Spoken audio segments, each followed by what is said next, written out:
In the 90s, New York detective Louis Scarcella locked up the worst criminals. Putting bad guys away. There's no feeling like it. Then jailhouse lawyers took aim, led by Derek Hamilton. Scarcella took me to the precinct and lied. 20 men eventually walked free.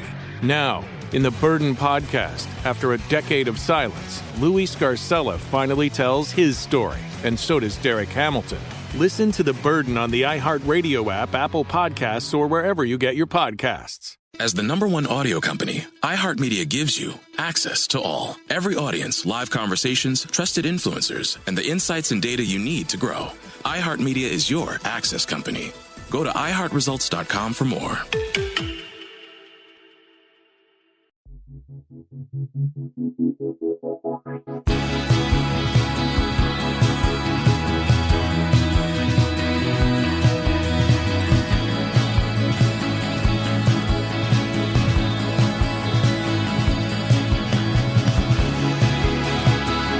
You're listening to 100 Words or Less with Ray Harkins.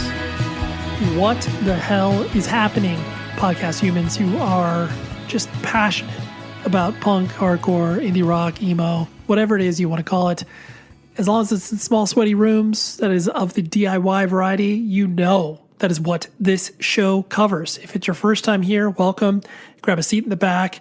You'll be able to listen to, I don't know, like 500 some odd hours of conversations. Or alternatively, you can just listen to this episode and then start to follow along on this awesome musical interview journey that we are participating in here. My guest this week, I am thrilled to have her. I know every single one of these intros, I'm thrilled, I'm excited.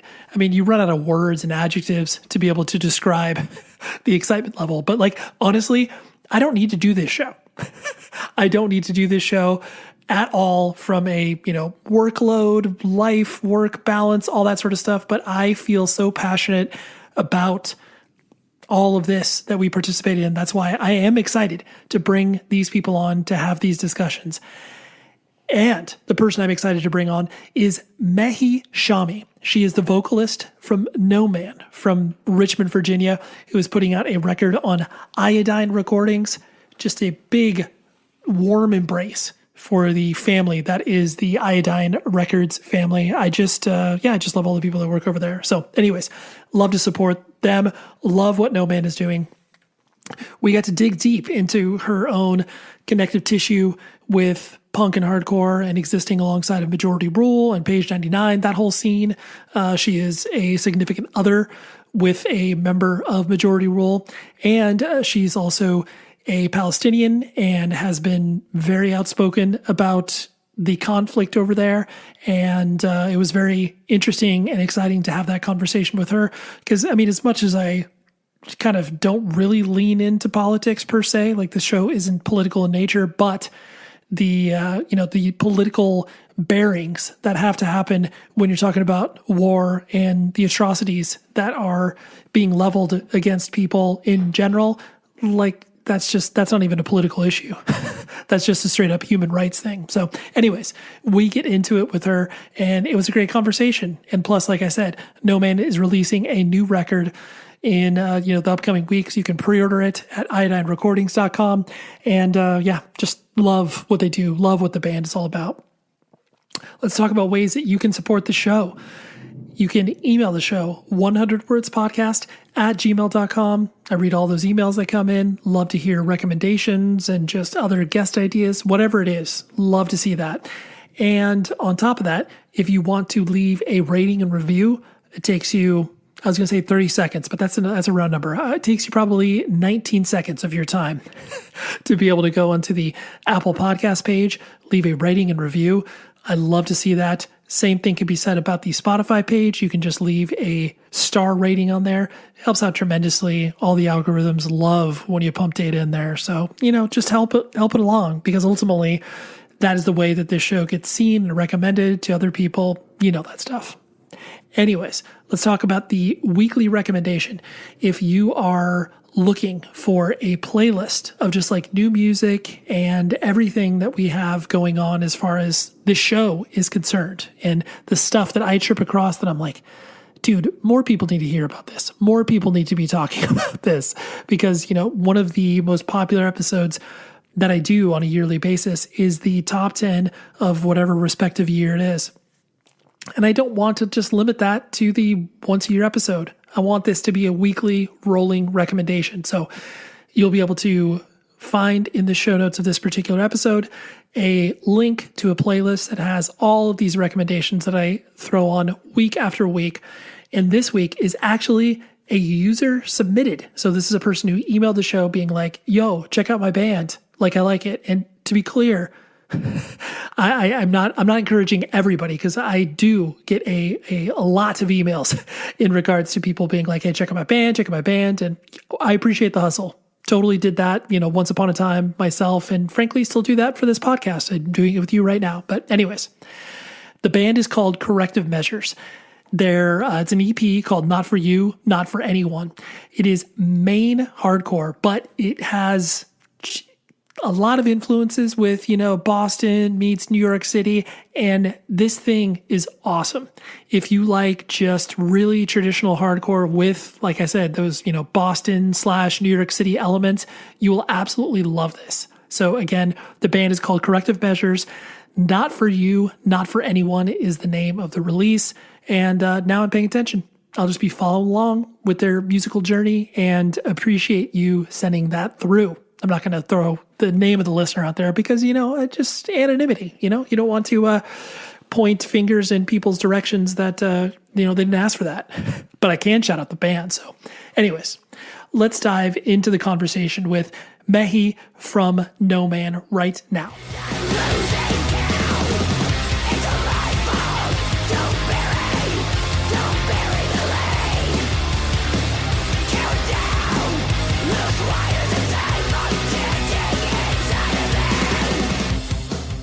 Unique for a multitude of reasons, but one being the fact where it's like, I remember the majority rule page 99 split, which I know has obviously, yeah. So it's like, I remember like, especially too, because both of those bands, and this kind of dovetails into the question where it's like yes, you sang vocals on the majority rule side of things. And I was like, oh, that's interesting. Like that's, a different vocal than what I am used to.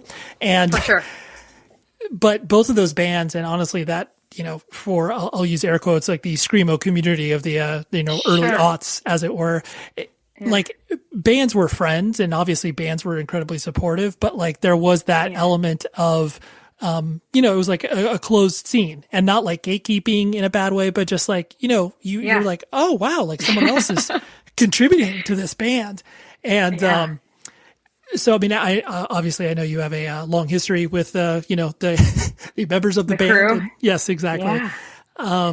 So was it one of those things like, when you did that, and obviously as you were becoming a part of that, scene more broadly speaking, did you feel that sense of, I guess, community and tightness, as it were?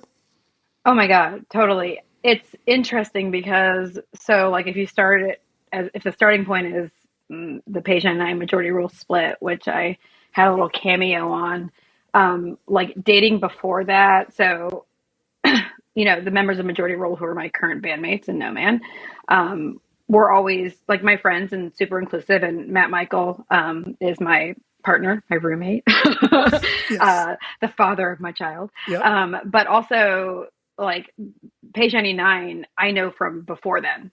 So like I've grown up with all of those people. And so, was a pleasure to be part of it.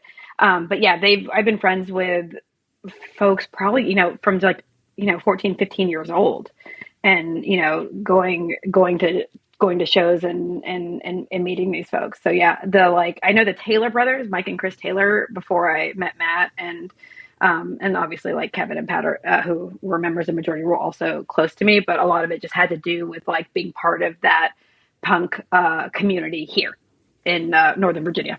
Yeah, absolutely. And I think that time was also interesting because I remember I'm from Southern California, and got to see majority rule a few times. Actually, I got to see them. The first time was at, I want to say, Hellfest in like 2000. Amazing.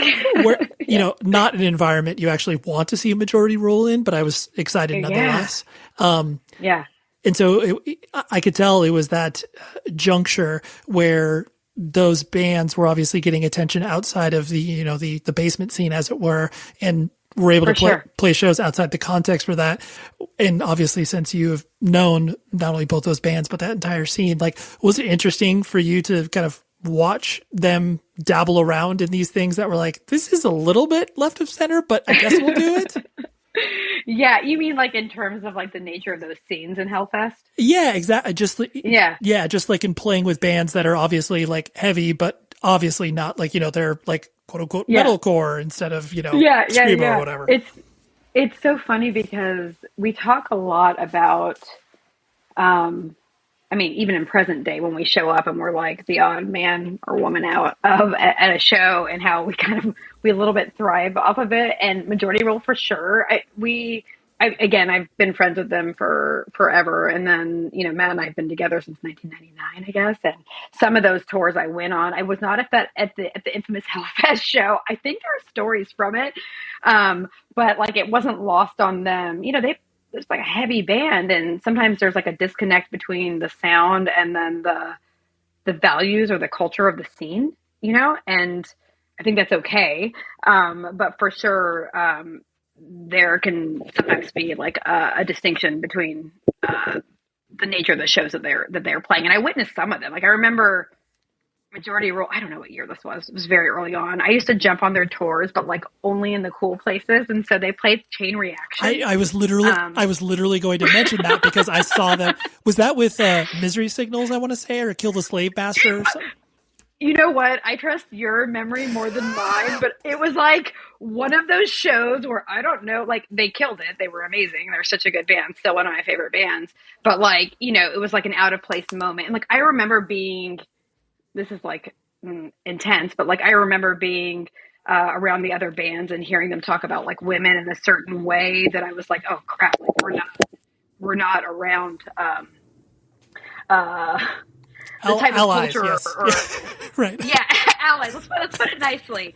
Someone was talking, like, there was I don't even want to repeat it. There was an awful term that I was around at that show, but like the distinction between, you know, what drew us to this community, this counterculture movement, and some of the shows that they were on. But that show, I remember being like shook. Again, like Majority Rule, I thought like killed it, but was definitely like around something broader that I didn't totally agree with. Putting the focal point on, you know, you and obviously the music and art you create and everything like that, and just, you know, kind of hitting some sort of biographical stuff out of the way. I know you were born and raised in Houston, Texas, and your parents were refugees from Palestine, right? Like, why Texas? Yeah, well, I think we were in Texas. I was born in Texas, and there, I'm sure, for my dad's job, and then moved to Northern Virginia at age 7. But yeah, was in Texas there for my dad's job. And it was, I always mention, well, my sister is back in Houston now, which is so funny, but I always think about Houston, Texas, and the impact as it relates to music, being significant because of my entry point into music being metal. There's no way that you could have been in Houston, Texas in the 1980s and not been exposed to metal. So like my intro to all of this, I feel like is very much due to my siblings and getting me into music. But also the 1980s in Houston, Texas. So, and I'm talking like not cool metal stuff to start. Like, it got cool, but to start, it was a lot of different like hair metal. Yeah. Well, and plus a person of a certain age, like, you are not able, if you were raised, you know, in the late 80s or early 90s, like, you had no choice but to either contribute to, you know, trying to find stuff other than what was being played on the radio, or just like you see a music video and you're like, dude, fire's cool as hell. Like, I gotta see this. What's up with this? Totally. And like, music was very big for my family, you know, whether it was, you know, I go through my dad's, record collection still, and there's like Johnny Cash, and there's like a whole bunch of different, artists from the Arab world. But like, I remember being in Houston and my dad driving all of us, I'm the youngest of four, to go meet Dawkins at an in-store appearance. So like, imagine like my parents, refugees, immigrants in this country, and then, four kids in Houston, Texas, going to meet Don Dawkins and the rest of the crew in Houston, Texas in the 80s. But like, so it was just always a thing for us. That story in and of itself should just be like immortalized, and also like, especially in regards to immigrant families, like and I know I'm stereotyping, but it's like there's two paths you go down. One, you basically are taking your culture and you are just, transplanting it here to America, and you're like, I don't care about any of this. Or it's like and obviously there's gradations here, but like there's the opposite reaction where it's like, no, I'm going to eat apple pie and hot dogs and get into hair metal and like whatever. And so you're like, yeah, Dawkins sick. I'm going to take my kids to beat them. Well, totally. And I think like maybe part of being from Palestine is you're from a place that's not on a map. Visiting there, which I did, and I went to school there a little bit as a kid and spent summers there and very much still connected. But like, you don't totally fit in there, and you don't totally fit in here. And so you kind of, make it up as you go. Right. Which I would say like the Shami family, there's like probably some indie film that needs to be made about my family that is that experience. Right. And especially to your point, like if you don't feel like any place is home, you're able to pick up all of this stuff and assemble your own home, whatever that may mean. Totally. Like you make it your own. I mean, in a way it's like, of course there's sadness as refugees and, being expelled from your country, but being able to imagine the world you want and who you are definitely has like some endless possibilities. Yeah, absolutely. And so I presume like moving from Texas to Virginia, relatively young. So like you were establishing whatever your identity looked like more as far as, junior high and high school and stuff like that in Northern Virginia, right? Yeah. Yeah, I think that's right. In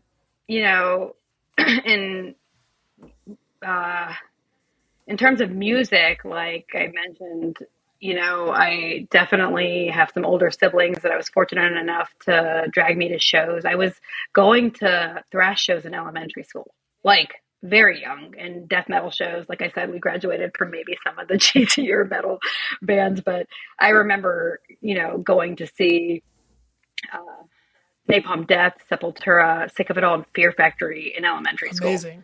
I have sweat shorts like from that show. I remember going to like see a number of these bands, and I really liked like, heavy music. And then being in the DC area, being close to things like Discord, obviously, and, punk that had more of a community social consciousness to it was something that shaped me. But again, it was like, oh, this is how we are within the home. Like as a Palestinian, born into protest, honestly, born with this cause, and then being able to see some of that within some of the punk scenes, not all of it, people that actually cared about that counterculture aspect. Yeah, absolutely. Like you recognized that, especially too, like what you're talking about. I mean, most people's entry point to independent music usually does come through, metal, maybe grunge, or then obviously you go down the rabbit hole of punk and what have you. But you realize pretty quickly when you're exposed to, the punk and hardcore, broadly speaking, like how vapid a lot of metal is. Like, I mean, not, a band like Napalm Death, but like, you're just like, wait, they're singing about stuff that is like not even remotely important at all. Oh, no, 100%. It was funny. I was listening. Well, there's also weird overlap. I was listening to your podcast. There's a number of people who are dear to me who you've chatted with, ranging from like Brian McTurnan to Jason Mazzola.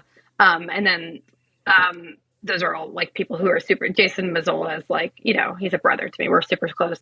And then listening to Jeff Howe this past was one of your more recent. I feel like I'm following him on these podcasts, and it's really funny. Also, like, so lucky to be playing with Horsewhip these days. We have some upcoming shows together too. But the role of like DC punk was for sure a thing, but then also the role of Reversal of Man on Majority Rule is significant. So like we live in DC, which is like home of Discord and DIY, but also had people like Jeff and Dan Ratty that helped model it from Florida.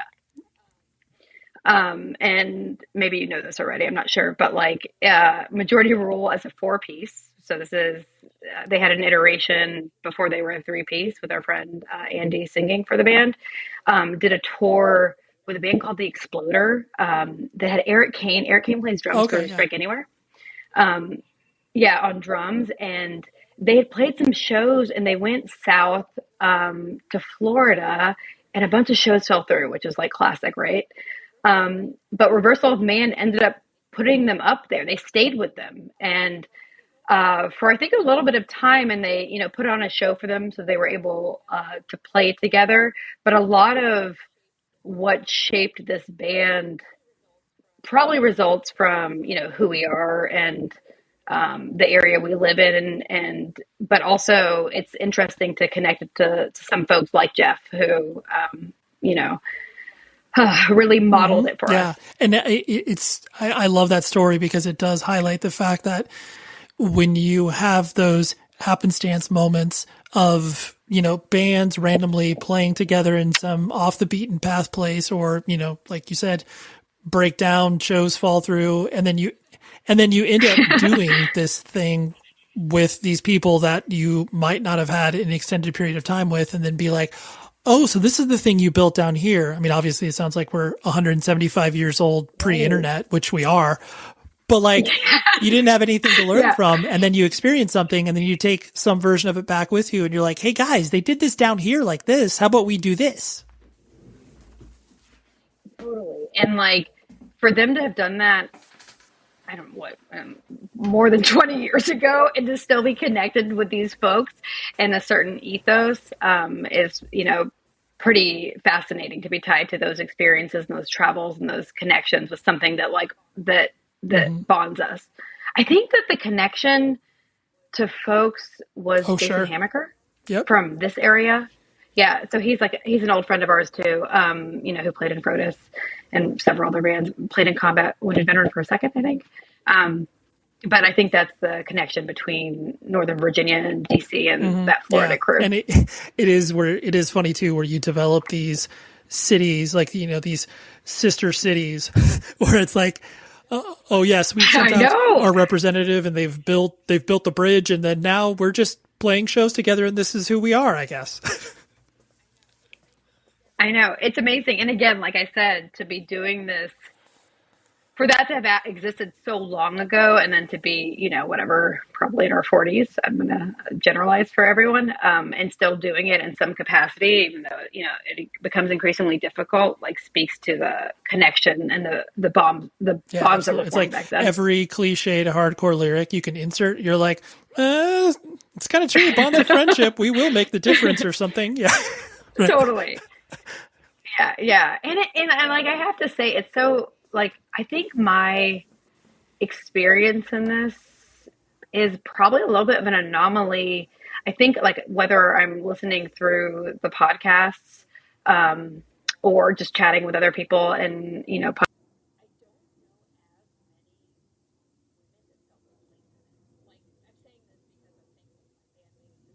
to my bandmates and to this space and some of the folks that I've already mentioned that they carved out early on. Granted, like, representation could still has been hardcore today. I don't know as many women that felt their place in it. Like, I'm saying this because I'm thankful. Merchandise family, stand up. You are ready to go to rockabilly.com to purchase all your officially licensed merch from almost every band under the sun, because they have so many things that you will just like get lost on their website in the best way possible. But first and foremost, before you get lost on their website, use this promo code 100 words or less. That will give you 10% off of your entire order. And that is a great deal as far as I'm concerned. It's basically giving free money for you to order merch from, like, Grateful Dead, Bob Marley, Black Sabbath, Iron Maiden, like I'm just listing bands, but they all have their own merch stores. They're all officially licensed, ships from the Midwest here in the United States of America. I love the company so much, and they have been a great partner for this particular podcast for the better part of 4 or 5 years. So that is a very meaningful thing for me. And in turn, you win. You get that promo code. You order that stuff. It ships right to your door. If you run into any issues, they have amazing customer service. I will lay on the train tracks for this company. So go ahead and go to rockabilly.com. Not like they're asking me to lay on the train tracks, but you get what I'm saying. Rockabilly.com. Promo code is 100 words or less. 10% off of your entire order. Thank you. This show is sponsored by BetterHelp. In my late teens, early 20s, I was burning the candle at both ends, like playing in a band, going to shows like almost every single night of the week. And I had friends and family being like, yo, you should chill out. Like, you're just not only exhausted, but not giving the best version of yourself to me, to others, to people I was in relationships with. And I wish that someone would have been like, you know what? Hey, you should think about therapy, because I did that later on in life and it helped out tremendously. That is why I love working with BetterHelp. If you are thinking about giving therapy a try, BetterHelp is an amazing on-ramp for this. It's entirely online. It's designed to be convenient, flexible, and suited to your schedule. And if you do not vibe with the therapist for whatever reason, you can switch it at no additional charge. All you do is fill out a brief questionnaire and boom, you're off and running. So find your social sweet spot with BetterHelp. Visit betterhelp.com/Ray today to get 10% off of your first month. That's BetterHelp, HELP.com/Ray. I mean, coming from Southern California, and there were certain pockets in which it made sense. Like, and honestly, and I'm sure it was very emblematic of your experience as well, where it's like certain venues just had where it was like, oh yeah, like there's more, there are more females here, or there's more, I mean, we weren't using these terms at the time where it's like, oh, people of color, like, but it was like, oh, this looks more like what you would see out in the world, broadly speaking. But to your point, yes, there were other ones where it was like, oh, like it is obviously just a sausage fest with a bunch of white dudes. Like that's all right. I mean, which is a lot pretty similar to today, but like, again, there's intention behind it. I mean, you look back at majority rule and whether it's their inclusion of making it a more level playing field, their first record, the cover of it is a picture of the Intifada, the Palestinian uprising. So do you know what I mean? Whether there were bands that it was part of their values, it was in their music, and it was very intentional. So I don't think it's like by accident, but every time I chat with people, I realize, and then I talk to folks afterwards, and again, especially like women that don't see themselves in my story, I'm like, oh, it was very much an anomaly. Yeah, right. And you're like, I'm glad that I was lucky enough to not experience all the weirdness and being like, oh, I guess I'm showing up here just to stand at the back and, be a coat hanger or whatever people said about women in the 90s. But yeah, it's cool that you had that experience. And what kind of kid did you find yourself being as you were going to, high school and kind of, I mean, obviously music played a big part of it, but, were you, I'm going to play a little armchair psychologist, like you were clearly, an outspoken individual. You don't shy away from sharing your opinions for obvious reasons. Sure. Was that hard boiled in you? Were you that person in high school as well? I think I was that person in high school, but I don't know that I know other. I mean, first of all, if you ever met my parents and if you met my mom, you'll know it's just like ingrained in me to be that person. But yeah, I mean, I also don't contribute to areas I don't give energy where I don't seek fit. So I've always been like outspoken and happy to, speak up for myself, definitely happy to speak up for other people, but where to give oxygen and not, and where to waste it, and where to like create the world you want.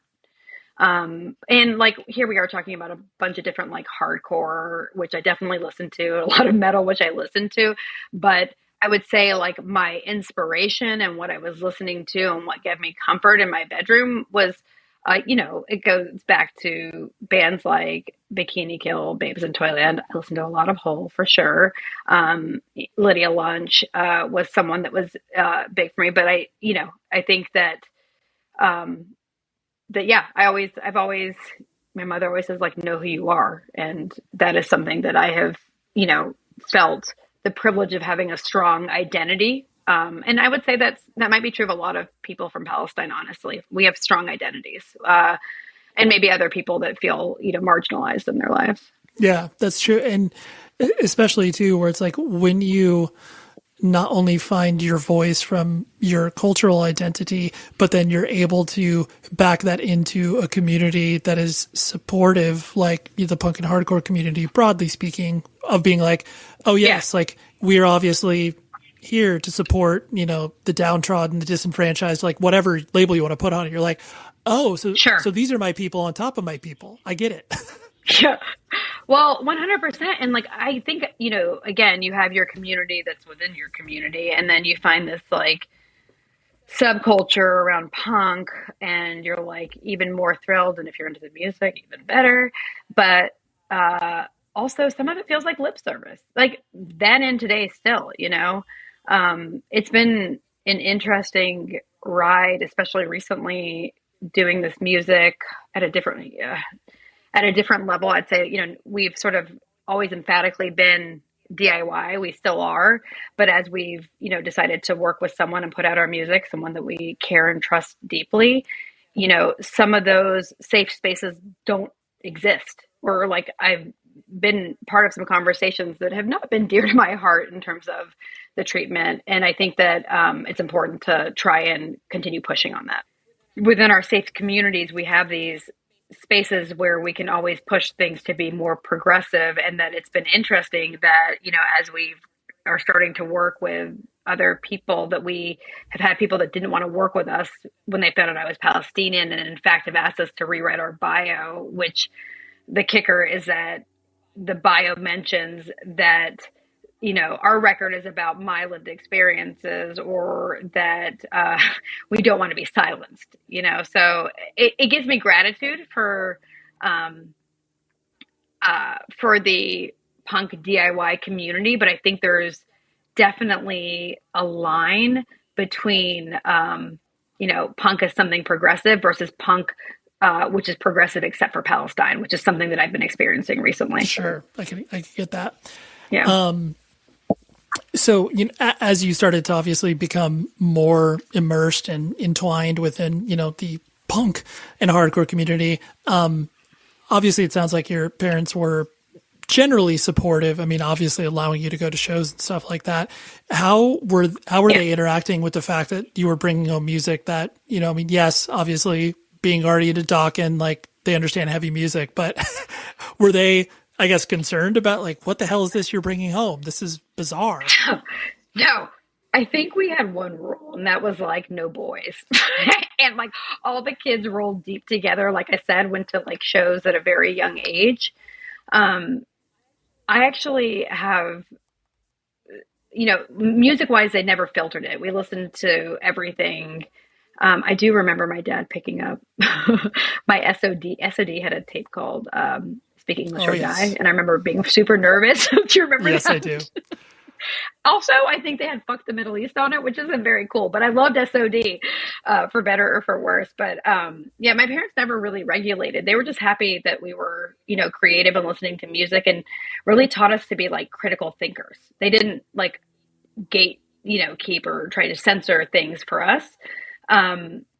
One memory I have is Mike and Chris Taylor, who were in that band Page 99, and my friend Tony Leet, who honestly, like, I met him at a very young age. He's famously known in Richmond as Tony Bitch, for those who do know him. But I remember them coming over in high school, and my parents were having a dinner party, and they had completely like charged mohawks, and were just like whatever in their heyday. And my parents were like, come on in. Like they treated everyone the same, and were just excited that we were around people, with the right sort of like values and ethics, and we're finding our place in our community. So it's kind of fascinating to think about punk friends coming over to this Palestinian Muslim house. And again, like fast forwarding, those same punks showing up at my dad's funeral service at a mosque in 2017. So like really lifelong friends. But my parents were, to answer your original question, super open and inclusive to all sorts of people and music and communities. That's amazing, especially when you do have this juxtaposition of aesthetically, like, oh my gosh, we shouldn't trust this, but like they're really nice and they seem cool. So and our daughter seems happy, so I think we're good. Yeah, no, completely. Like they're very supportive, and most like, I think partially also like my parents wanted everyone to sort of grow up in our house so they could keep eyes on us. So our house was like always open to everyone. Yeah, absolutely. After Majority Rule broke up, there was a moment where some of them were definitely sleeping in my family's basement. I'd like try to get up to go to work, and I was like, "Oh, my mom is making breakfast for everyone." Right. Oh, looks like they're on tour, but obviously not on tour. Totally. Right. So like very much a lot of that, Sterling, Fairfax, Northern Virginia scene grew up in my family's house. Evilgreed.net. You need to point your web browser towards, because they are an incredible company that does web stores for bands and record labels, but all with a very specific point of view. And when I say specific point of view, this is my own labeling. But basically, it's like they haven't opened their doors wide for a bunch of bands and a bunch of record labels just to be kind of like, a blanketed service. They act like a record label where they have a very curated approach. It's like things that are heavy, artistic, stuff that kind of thematically fits together. Like, let me just list some of the record labels they work with. From Flat Spot, Ind Hits Records, shout out to Ind Hits. They work with Metal Blade. They work with Sargent House, Triple B, Relapse, Run for Cover. And some of the bands that they work with, I mean, everybody from Botch to Blood Incantation to 200 Stab Wounds. Like, it's just a wide variety. But again, all with a specific point of view. They ship from Berlin, Germany, but fret not. Us in America have a very advantageous shipping rate scenario that's happening right now. We win, basically, where we can order from them and it will ship worldwide. No problem where you're at. They'll get it to you. And I've ordered from them before. It's taken about 8 or 9 days from shipping from Berlin, Germany to here in Southern California. I'm not going to guarantee that because, mail. Like that's logistics. It's so confusing, but they make it simple for you as the consumer, where you can order all of this stuff from one convenient place. It ships out to you, and trust me in saying you will be able to find some things for you, maybe some friends. Maybe you start a band. You're like, you know what? Let's all pitch in on an order together. I know I did that when I was ordering from the Victory magazine back in the day. But anyways, you don't need to do that. You just need to go to evilgreed.net and peruse to your heart's content. I love Evil Greed and support the supportive. Thank you. In the 1980s and 90s, New York City needed a tough cop like Detective Louis Scarcella. Putting bad guys away. There's no feeling like it in the world. He was the guy who made sure the worst killers were brought to justice. That's one version. This guy is a piece of shit. Derek Hamilton was put away for murder by Detective Scarcella. In prison, Derek turned himself into the best jailhouse lawyer of his generation. And the law was my girlfriend. This is my only way to freedom. Derek and other convicted murderers started a law firm behind bars. We never knew we had the same cop in the case.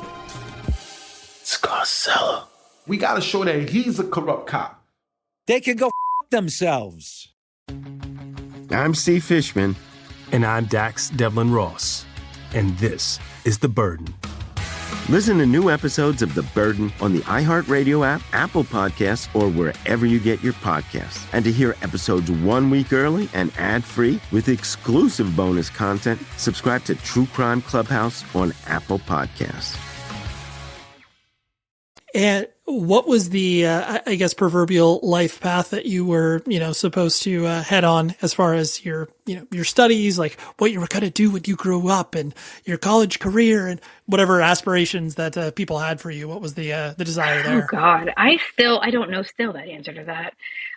I mean, that's good. I believe in like being stimulated it's an interesting question because, my family, they're all academic. It's not like a unique story to meet immigrant families who are all in on education. My dad was went to a Quaker school in Ramallah, Palestine. He was dean of students at a Baptist school in Mount Olive, North Carolina. And my mother was a teacher. She displaced young, was trained by UNRWA schools to become a teacher and left home to teach very early. But education has been critical throughout our lives, uplifting them and their families, being able to support their families, but also just like in America as a way, to keep learning, to think critically. And I think just, for social mobility, but never was it that I needed to do something specific. It was more just like to make sure I'm happy and fulfilled, and that critical thinking was something that was instilled in me. Having said that, my dad had 8 masters, a doctorate, and a postdoctorate. This is a man who used to sleep in his car, because he had no homeland. And my background is in sociology, in terms of like I have a master's in sociology, my academic training, I guess. Sure. But there was no like painted path. They care about who we are as full humans and being good people. Right. Like the things that are actually important, as opposed to you need to be a lawyer or else you're a failure. Yeah. I mean, there is like a joke with Arab families of like, are you going to be an engineer, or like, are you going to be in math? Like this does come up, but no, I was really lucky to have parents that let us, that, instilled the values and the path for us, but let us sort of, find our way. Yeah, absolutely. And how was your, I guess your siblings reacting to this stuff because I'm guessing none of them kind of went down the path of getting into, weird, smelly, sweaty rooms that you were going into. I mean, were they, or maybe they were, who knows? Well, it's interesting. I mean, I wouldn't say the metal rooms weren't unsmelly. But that's true. Honestly, we're pretty collective as a family, and for sure, like we might have our own nuanced preferences, but my sisters have gone on tour with Majority Rule. They were part of it. And definitely like the same music, so I think it was, sort of an evolution that we've all, supported in one another and in the message, within it as well. Yeah, that's amazing. So yeah, everybody was rolling along all together.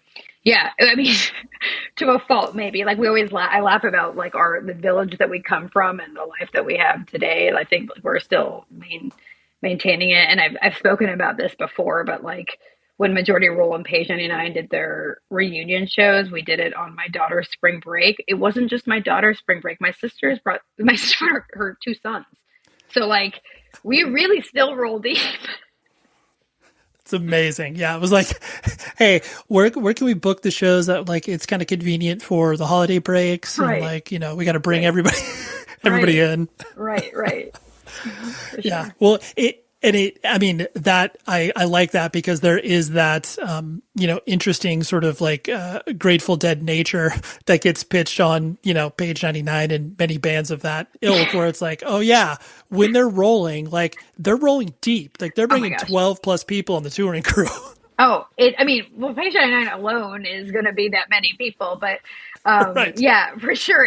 It's interesting when you're trying to figure out a place to stay and you're traveling with that bunch, but it is like, it's the definition of family at its core. And like, I say that in travels, I also say it in those like before and after moments in our life. Like I mentioned, lost my father, the same people from, 20 plus years ago showed up, for me. And then the Taylors, lost their father actually pretty soon after I lost mine. And so like, so grateful to have these people in my life today, and to continue to play together and to still be part of it, and create music and tour together, but to also show up in those like real life moments. No, it's just, it means the world to me. Yeah, absolutely. And as much as you would like to think that other communities have elements of that, it is still really unique to have these 20 plus year relationships, like you said, that not only show up because you met them in some random town, in some random place or whatever, and then you don't see them for, maybe you don't see them for 10 years and then you can hop right into who they are, but they're showing up for you not only when you play a local show, but then, when something bad happens, that inevitably happens in all of our lives. 100%. And like, I think it was, well, first of all, the fact that Majority Rule and Paige and I got back together to do those shows for charity was like, had all the right reasons for it. It happened to also be the same year that I lost my father. And so realizing on those, like, I needed it. I always think, it's good to be around your people, but also realizing that just chronologically, I wasn't unique and that other people were going through something similar. And some of it was people we haven't seen in years, and some of it were people that were new during those travels. I think it speaks to, the increasing appreciation I have for community and what I'll call punk, for myself and the subculture that we've all grown up in. Mm-hmm. Absolutely. And did you, as you started to be active in the community and go to shows and everything like that, did you have a desire to, play in a band? Because this kind of spoils a question I was going to ask later, where it's like, sure, the idea of being in a hardcore band as a grown adult, like there's elements of that where it's like, oh yes, like I am going to be starting this when I'm, 38 years old. It feels different than when you're, 21 or what have you. So anyways, I'll back it up by saying, like, did you have a desire to play in a band, like, in your younger years, as it were? That was a really graceful way of phrasing that question. My pleasure. No, it was well done. It was super slick, Ray. First of all, it's Valentine's Day and we're spending it together. No, I'm just kidding. It is. Yes. It is Valentine's Day. I'm waiting for my chocolates and roses from you. I didn't have an explicit need for any, it goes back to like, I always felt like I was part of something. And, that's the beauty of being part of DIY punk, right? Whether I was like going to shows or on tour with bands, or these were my friends that were playing, the like shift to No Man becoming a band in 2017, 2018, wasn't something that was like explicit or like a burning desire. I've always been a writer. It's something I get from my mother. Yeah. And in the past, Matt has, used some of my lyrics for some of the bands he's been in. But I will say, being around Pat and Kevin during those reunion shows and coming back and wanting to like do more music. But something I appreciate about Matt, Pat, and Kevin is they definitely have an appreciation for their past. They don't, and I'm saying this in a way that I hope, with all due respect to everyone else that's out there that's still creating, you should do whatever makes you happy. They don't live in nostalgia. So like this thing that we decided to do, I think it was like a way to continue making music together. And so No Man was like a little bit of an evolution of that, but it doesn't feel different in terms of the dynamic because we're all like friends for so long. But it's, it has a newness to it, obviously, with me as an addition. Yeah. Well, it's funny that you articulate it that way, because that is just from an outside observer.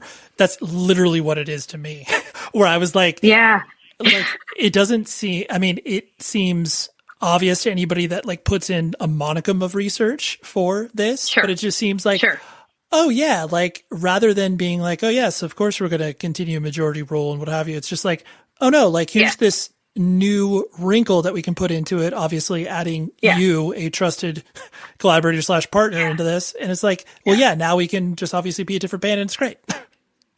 Yeah, no, for sure. And like I said, so appreciative of like where we've all come from, but wanting to do something different. And it helps. So Matt is a recording engineer, and Viva Studio is his studio, and it's half of our house. So like being able to have that at our disposal, and we all live in different places. Kevin's in New York, Pat's in California. And so when we get together and we have family dinners together. We celebrate my daughter's birthday together, but we also, write music and figure out shows and travels together. And a lot of it's an outlet, because we want to be together, but also for like what's happening in the world. Sadly, a lot of what's happening in the world and what we're writing about. Mm-hmm, absolutely. And, as you were starting to, figure out just like, yes, like I'm inspired by, watching all of my friends, create art at an advanced age. I use that jokingly, but just like, okay, like it's cool. And so like that fire obviously, burned in your belly and everybody else's. And again, like just knowing you from the outside looking in, like it seems like the idea of what you're singing about and how No Man presents itself, like there was no other way like about it. Like, and I know it sounds stupid to say that, but it was just like, it seemed like a lot of it just poured out of you sort of instinctually, not only musically, but lyrically as well. Is that kind of correct about what I am perceiving from the outside? Yeah, I think that's totally fair. I mean, I'd also say that I grew like one thing, maybe this is just my own perspective. One thing I love, the home I grew up in and the culture I grew up in is very intergenerational. And I view punk that way too. Like very much, I mean, for sure, seeing youth get involved in punk and thinking through social movements makes my heart skip a beat. It makes me so happy. But I also really love intergenerational, like ageless communities. And I think of punk in that way too. So it's not something that like, for better or for worse, I don't think about age as much as like being driven to do it. And I guess that goes back to like what you're asking me and having something to say and having something to write about. And there's plenty that's there. And I think there's plenty for all of us as we get older and life gets harder. Like you need your people, and having a place for expression through art and music. And, if travels and community and connection to people is part of it, even better. Mm-hmm, absolutely. When you first started to tour and go out on the road with, your friends' bands and stuff like that, was it as you anticipated, or was it something, and did you like it, or did you like elements of it, but then other elements of it kind of sucked? For No Man?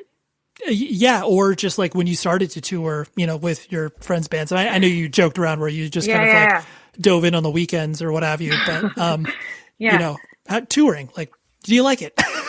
Yeah, no, I do. And like I used to jump on majority rule tours probably for a couple of weeks, usually on the West Coast. And Matt was in a band called Haram. I definitely went with them on Europe to Europe, and Cloak Dagger is another band he's played in that I've toured with, and I've always enjoyed it. I mean, it applies to No Man as well. Being able to travel with friends, put yourself in unique situations, and, see the world, meet other people, and, be part of their scene or their world is such a treat. I think it's so interesting because like doing things DIY is a lot of work. A lot of friends of ours, work with booking agents, and we've been pretty emphatic about doing this on our own. And, it's hard, especially as you get older and you have other responsibilities, but I think it's how you retain that communal aspect of it rather than being a visitor through scenes. And it's, going to shows, meeting people, watching their bands play, seeing old friends and, making new friends, but it's like a privilege to be brought into someone else's world and part of their scene, if that makes sense. Mm-hmm. Oh yeah, absolutely. And especially too, where you can be, there is that youthful ignorance that is obviously great when everybody is creating art, when they're, they have very limited experience, but they got a whole lot of piss and vinegar. But there is something interesting about being able to levy your broader breadth of experience as you were older, and frankly be more deliberate about either your plans or, to your point, your intentionality of like, yes, we want to keep this as close to the vest as possible. Whereas like, yeah, maybe you could somewhat articulate that when you're younger, but like, you know, you could be blown by the wind in another direction very quickly. So it's like you're more rooted in your elements. 100%. Being on the front end of it helps you understand what you're getting into. We're playing some shows for our record release at the end of March, and I definitely sent Jeff Howe a note cussing about like how hard it is to book these shows and not having the time for it. Recently, I think we get to play with Voice, which I'm very excited about.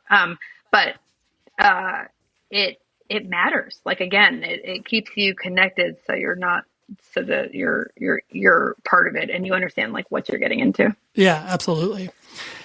And when you, kind of stepped into the vocal duties, as it were, there, I mean, I know like you obviously have experience with that, but just the idea of, being a front person and people paying attention to, you more than they do. Cause I mean, let's be honest, the bassist no one pays attention to them, Sorry, Kevin. I know. You are obviously the shining star. But jokes aside, where it's like that, that attention sometimes, like, yes, you're expecting a little bit of that, but, sometimes the attention is like, okay, like I can't, I literally just played a show 5 minutes ago. I got to take a moment to breathe and that sort of stuff. Yeah. How are you, kind of balancing those two things? I think I'm okay. I mean, I think I'm okay with it. Good. Generally speaking, I do need time to recharge. I am feeling a responsibility to use my platform, like especially now with what's happening in Palestine. So like whether it's using the band or, speaking as a front person. And so that to me is like the piece that may feel like draining is because it's hurtful. It's really rough to be, we got into this because I think of our music as protest and to speak up for what's happening in the world, but I'm constantly thinking about how to use like my voice, my fingers and my toes to speak up about what this country is doing. And so that part of it is like draining and keeps me on my toes. I, have said I don't want to play shows right now unless they are sending a message or they are supporting Palestine with some sort of charity. So that piece of it in this moment in time is a lot. But I'm grateful for it. And I feel like there are other people within our community that are, following suit. And that makes me have a little bit more reassurance and humanity. Sure. Absolutely. Yeah. And what I find cool and interesting as well, where it's like the context in which bands that are, again, broadly, labeled as like punk or hardcore or whatever, it's like the amount of just the simple observation of just like looking on social media and certain bands that it's like, they play traditional hardcore or metalcore or whatever, but are staunchly, against what is happening in Palestine in the war. And it's like, it's very cool to see that. Whereas like especially in the 90s, like there was such a clear dividing line of like, okay, here's your political bands and then here's your non-political bands. And now those lines, like, I don't know if you've noticed that, where it's like there is the lines can be blurred a little bit more, especially from, placing traditional labels on certain genres. No, I think for sure that's a thing. I was with a couple of other Palestinian punks. There's probably like 3 of us. I was with them the other day. And it was great to have connection. I will say that many of them are feeling very abandoned right now. Some of them who I spent time with are from like also an earlier generation here where they're like, silence can be deafening, but at the same time, I've worked with some of our friends. We have something called Palestine, Punks for Palestine that is it's a run we do. It's a walk run. It's for a Gaza 5K for UNRWA, to benefit UNRWA. And it supports kids in Gaza with mental health services. And so the next run is on March 2nd. And so when you look at, we're at a point where I don't know everyone that's involved in it. And it's people that are punks that are running it, walking it, raising funds across many countries. And we're at $13,000 so far. So I'm trying to shift my focus and my energy to where I can make a difference, and feeling re-energized about what we can do within this scene. But like I said,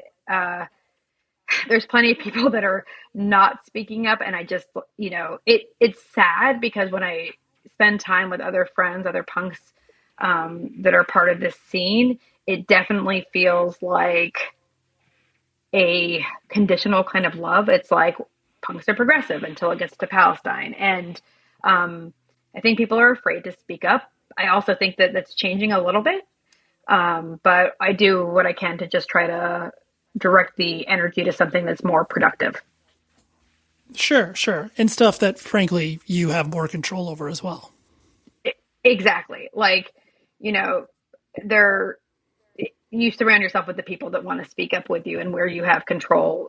And it's what matters most today is finding a way to help those that don't have that voice. Right. And so I don't know, I'm energized by the work that we do and the people that we know. But it's definitely, there's work to be done there. Mm-hmm. Yeah, absolutely. Right. It's not as in everything, what is it? The, long arc of the arc of justice is long, and, whatever the saying is, it's like that there's never an end date to, unfortunately, human suffering. And, we can only control what we can. And like you said, you're just applying it to the places that that you can be the most helpful. 100%. And again, we've grown up in a part of punk that is fighting being passive or, unimaginative, and this sort of culture of consumption, and feel like we're doing our part there. But there's work to be done. Yeah, absolutely. The last thing I want to hit on was the fact that, I think most people obviously consume their perceptions of whatever corner of the world when they have not visited, they have never experienced it. It's obviously just through mass media, social media, whatever the case may be. I mean, obviously, as a person that's spent time in Palestine, just in very simplest of terms, describe it to me. What is your comparison? Would a person, and I know that may be, a real trite way of me trying to set it up, but just humanizing the experience of what is it like? For sure. Well, let me talk about it in two ways. So first of all, today in Palestine, in Gaza, we're dealing with over 28,000 people murdered in the last 4 months. We're dealing with hundreds of thousands who have fled to Rafah, orphan children. 1.5 million Palestinians are crammed in makeshift tents, starving, freezing, no medicine, no water, no electricity. It is literally the most densely populated area on earth, and they have nowhere to go. So that is critical to call out, in addition to the fact that the U.S. is, the Senate passed $14 billion in weapons for Israel's war in Gaza. The same bill bans U.S. funding for UNRWA, which is, again, how the Palestinian refugees are getting care right now during this crisis. So I think it's important to call that out, as well as, I don't know how close you are to some of the news that's happening there, but last week there was a 6-year-old girl named Hind who called for help. She said, "Will you come and take me? I'm scared. I am trapped in a car." And she was with her dead relatives, and an ambulance went to save her, and they were all murdered. So that is Gaza and Palestine today. If the question is, what's it like for you, Maha, to go there and to visit and the overall experience? As an American who is also Palestinian, it's a visit that involves strip searching. It involves me not being allowed to go on roads because Palestinians aren't allowed on specific roads.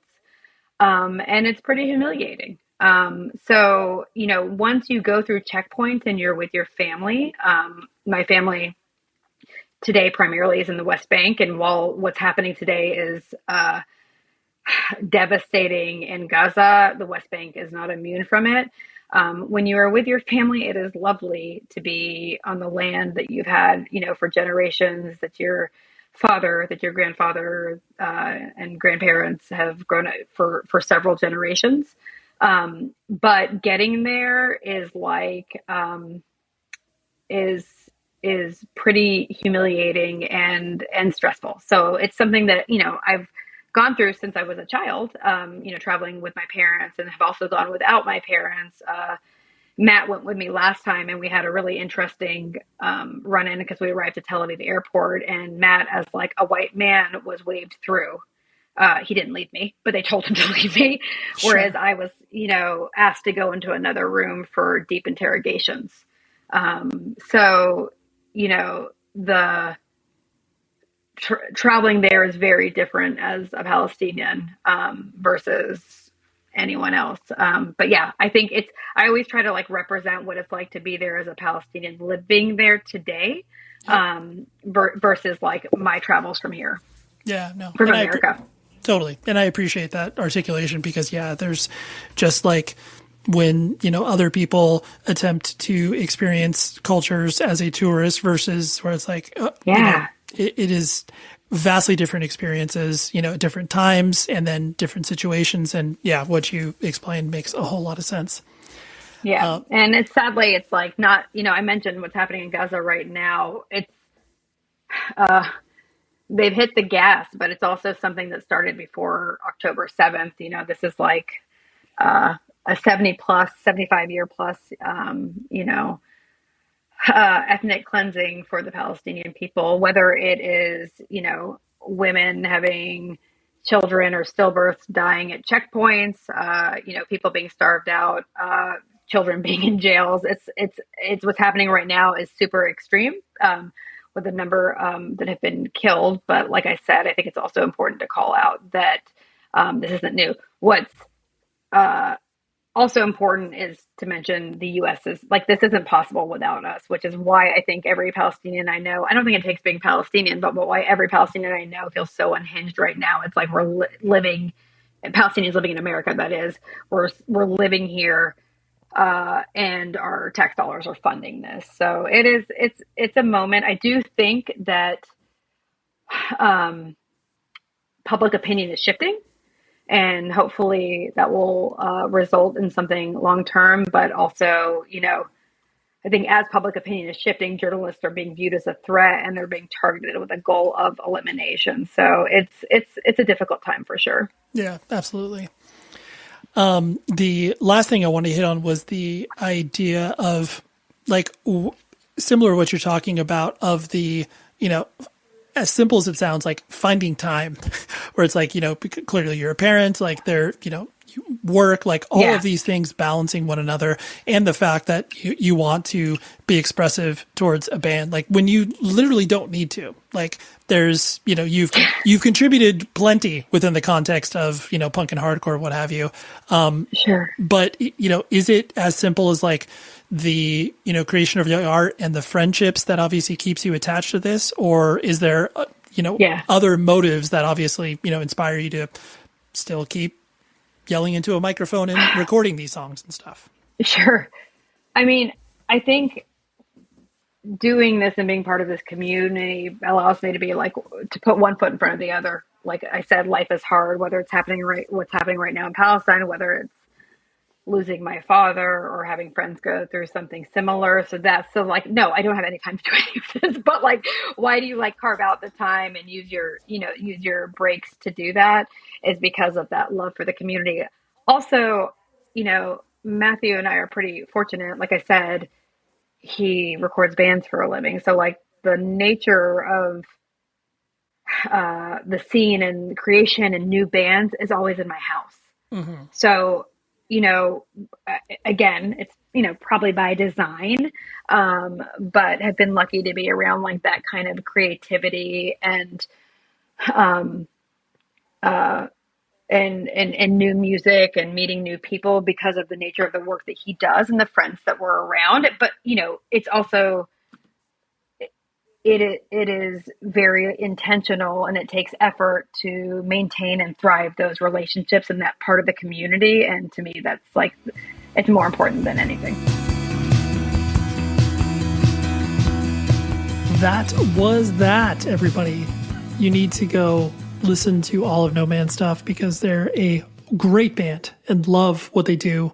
It just reminds me of the early aughts, as it were, in regards to, screamo, punk, all that stuff. It just, it's really, really good. So anyways, big shout out to the Iodine Records family, and big shout out to Mehi for coming on the show and was like genuinely excited to do it. I could tell. And I love that excitement because I'm excited as well. And my dog is apparently wanting to bark on this outro. So I'm not re-recording this. We got this. Okay.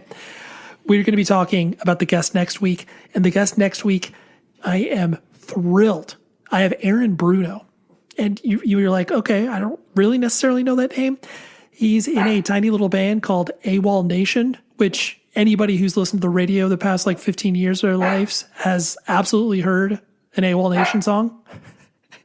And he also has a long history within the context of punk and hardcore, played in an amazing band that put out a record on New Age Records called Insurgents. And he's also been friends with, basically all of the Los Angeles hardcore people for quite some time. And he's a hardcore kid, friends with the Snapcase guys, a bunch of stuff. But I was very excited because he has a new project from a band of his called the Barbarians of California. It's a new hardcore band done with his friend Eric Stenman. So anyways, more about that next week. But Aaron Bruno from AWOL Nation, Insurgents, the Barbarians of California. That's what's happening next week. Until then, please be safe, everybody. The show is sponsored by BetterHelp. Trust me in saying that no matter who you are, mental health challenges can affect you, and how you manage them can make all of the difference. That's why everyone should have access to mental health support that meets them where they are and helps them get through. BetterHelp provides online therapy on your schedule. It's flexible, simple to use, and more affordable than in-person therapy. Connect with a licensed therapist selected just for you. Learn more at betterhelp.com. That's betterhelp.com. In the 90s, New York detective Louis Scarcella locked up the worst criminals. Putting bad guys away. There's no feeling like it. Then jailhouse lawyers took aim, led by Derek Hamilton. Scarcella took me to the precinct and lied. 20 men eventually walked free. Now, in the Burden Podcast, after a decade of silence, Louis Scarcella finally tells his story, and so does Derek Hamilton. Listen to The Burden on the iHeartRadio app, Apple Podcasts, or wherever you get your podcasts.